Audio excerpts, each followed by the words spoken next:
There's been some ongoing discussions with regards to the need for SPDs to be selected now. There's obviously more of a drive for SPDs. With the 18th edition, we've got some manufacturers introducing 18th edition boards now.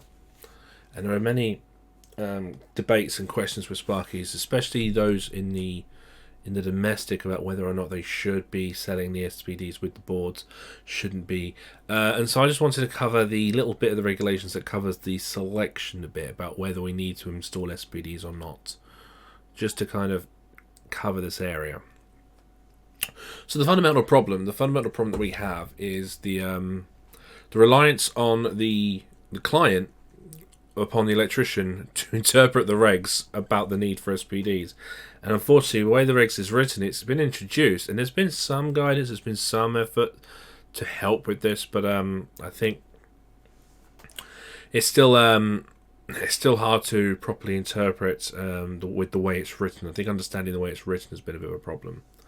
But we've got manufacturers, I think, also have been a bit taken back by it, because I think they initially saw it written in one way, but then they didn't realise in some cases that there'll be so much uptake of SPDs, especially in the lower end or the domestics, because we've got manufacturers right now doing a half-assed effort to rush SPD conversions into their boards. This is actually from a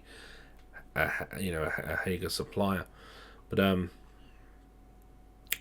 the regulation is this one, 443.4, and it's all about whether or not there is a requirement for overvoltage control, and it's specifically relating to transient overvoltages, not switching overvoltages.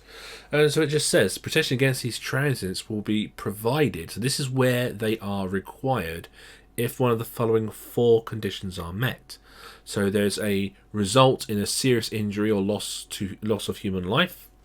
There's interruption of public services or damage to cultural heritage, resulting in interruption of commercial or industrial activity, or a large number of co-located individuals have been affected.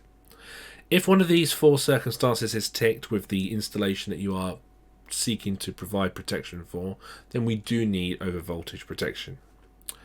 For all other cases, what we're supposed to do is assess risk. So we have this calculated risk level method that's been adopted, which I can, I'm not going to go into that in this video. I have covered it in the 18th edition course to a degree, but I can do some dedicated content on it if need be. But right now it's a bit, we're not really enjoying it because of the way it's worded with the 1K limit. But yeah, so risk assessment should be performed in order to determine if protection against transient overvoltage is required. If it's not performed, so if you choose that those four things aren't required, that we've talked about, but then when it comes to the risk assessment, you choose not to do the risk assessment, then again, we now need to have SPDs installed. So for you to not have SPDs, you need to carry out this risk assessment. The one exception to that is the mention of a single dwelling unit where the total value of the installation of the equipment therein does not justify surge protection. I think that's where there's been a lot of question about this, because what is a single unit dwelling? Obviously, this is a single property. And it's a supply coming in for a single property with a single tenant, one occupier, and that occupier can make a selective decision on whether or not they want overvoltage protection. So because it's not saying that we have to, we need to kind of take it upon ourselves to approach the clients in single dwellings and offer them some engineering judgment, offer them some opportunities themselves to decide on that. And I think that's where a lot of electricians are kind of like not knowing what to do. Do they do it? Do they say they don't? Do they say to the client that the client needs it? Do they say to the client that the client doesn't need it? And how do they decide what's best? Especially when another electrician may say they do when they may think they don't. So just to summarize this regulation, and the way it works is this. Okay, if we have a result in serious injury to a loss of human life, yes, we need an SPD. Is there a result in interruption to public services? Yes, we need an SPD. Commercial industrial activities, yes, we need an SPD. Are a large number of people affected? Yes, we need an SPD. That's simple. If these are a no, we then go straight to a risk assessment. If we choose not to do the risk assessment, we need an SPD. If the risk assessment says we need an SPD, we need an SPD.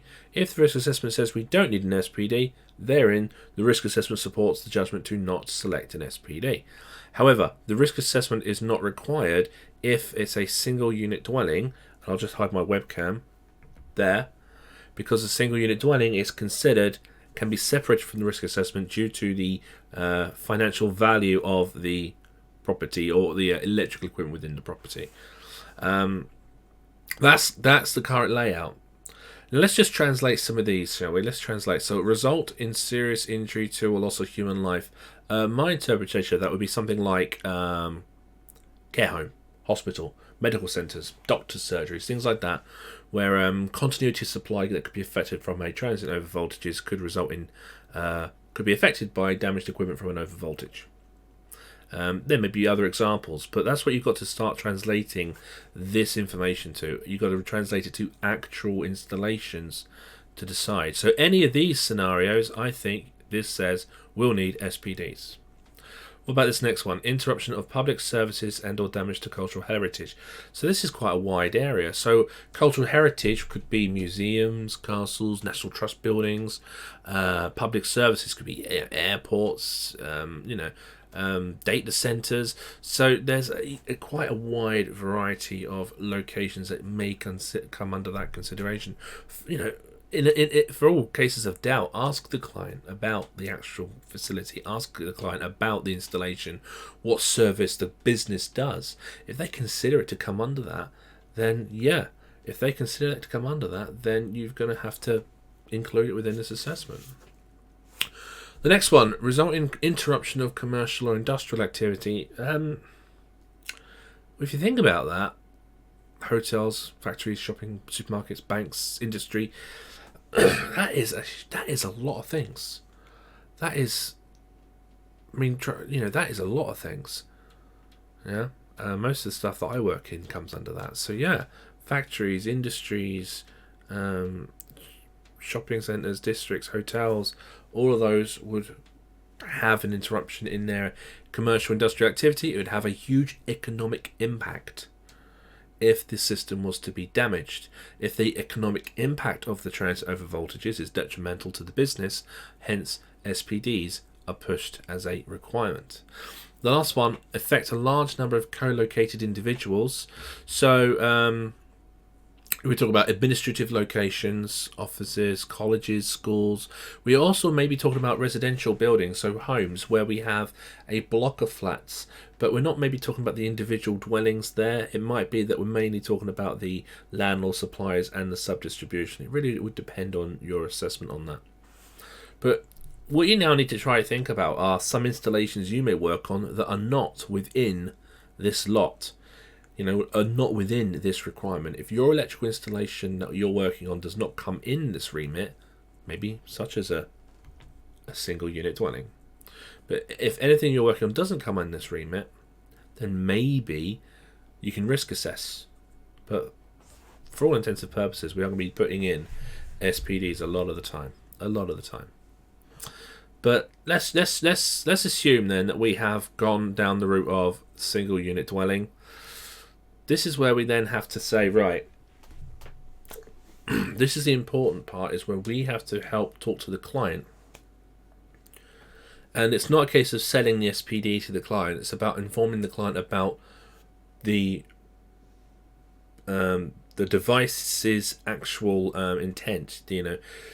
Does the client have a quantity of electronic equipment, very sensitive electronic equipment, that would be damaged in a transient over voltages? Ask them if they know of anyone else who's been impacted from a over voltage or equipment's broken down before. Then maybe this would be helpful for them. If they don't have any, then maybe they don't need SPD protection. It's obviously not a selling exercise. It's a case of trying to educate the client and allow them to make an informed decision.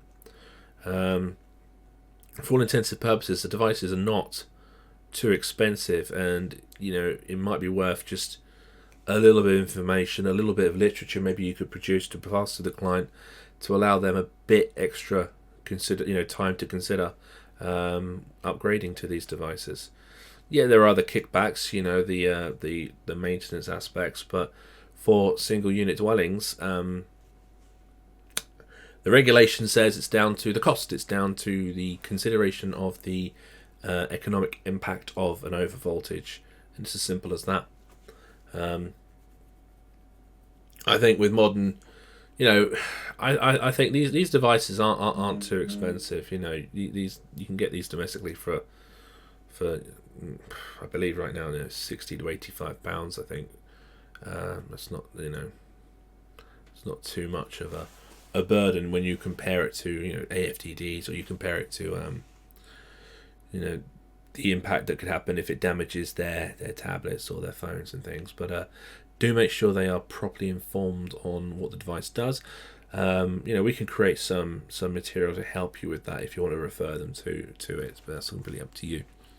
When you do select SPDs, if you do go ahead and put in over voltage protection, you need to make sure though the single unit dwelling has a voltage protection level known as UP on the device, which you can see here, of less than 1.5 kilovolt.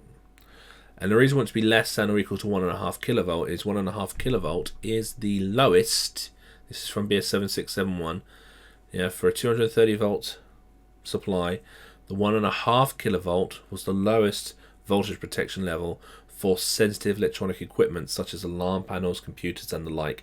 And it's most likely if they do opt for SPDs to be installed, it's because they've got that type of equipment that they want to be protected over voltage category 1. Alright.